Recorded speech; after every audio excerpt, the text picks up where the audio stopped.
Oui, Bruno Retailleau, la présence d'un sénateur ici au Salon de l'Agriculture, c'est très important pour défendre le territoire.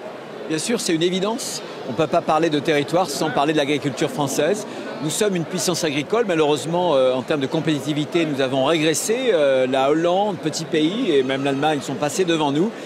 Non pas parce que nos savoir-faire agricoles ont régressé, mais c'est parce que tout simplement que nos agriculteurs croulent sous le poids des impôts, des taxes, des contraintes, des charges que d'autres agriculteurs de pays voisins européens n'ont pas. Mais en tout cas, quand on a à cœur la France, on a à cœur aussi l'agriculture et nos territoires. Alors pour retrouver cette compétitivité, il faut une politique européenne agricole forte. Il faut deux choses. Il faut d'abord qu'on mette de l'ordre chez nous. En France, on a beaucoup trop de normes, encore une fois, on surtranspose les directives, notamment européennes, on a trop de charges, notamment sociales, et trop de fiscalité. Et ça, il faut mettre en ordre nos finances publiques, baisser les dépenses publiques pour pouvoir alléger notamment les charges des agriculteurs. Et puis bien sûr, il faut les soutenir au niveau européen de deux façons. D'abord avec la politique agricole commune. Aujourd'hui, il y a un énorme risque d'une baisse d'environ 15%, au-delà même de ce que peut représenter le retrait britannique de l'Union européenne.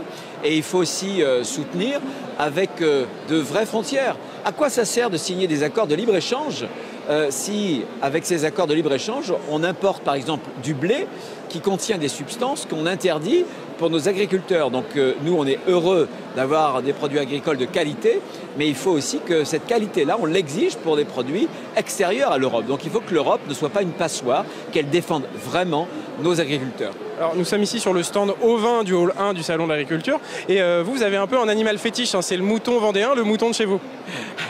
Je vois que vous connaissez bien le dossier. Oui, j'ai un bélier, j'ai 12 brebis, actuellement j'ai 18 petits agneaux.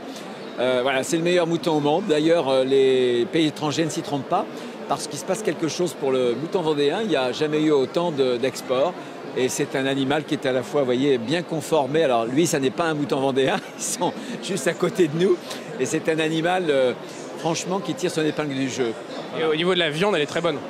C'est une excellente viande, c'est une qualité bouchère, les brebis élèvent bien leurs petits. Voilà, on réalise à peu près, il y a 1,5 petits par brebis. Donc voilà, je suis l'ambassadeur aujourd'hui du mouton vendéen.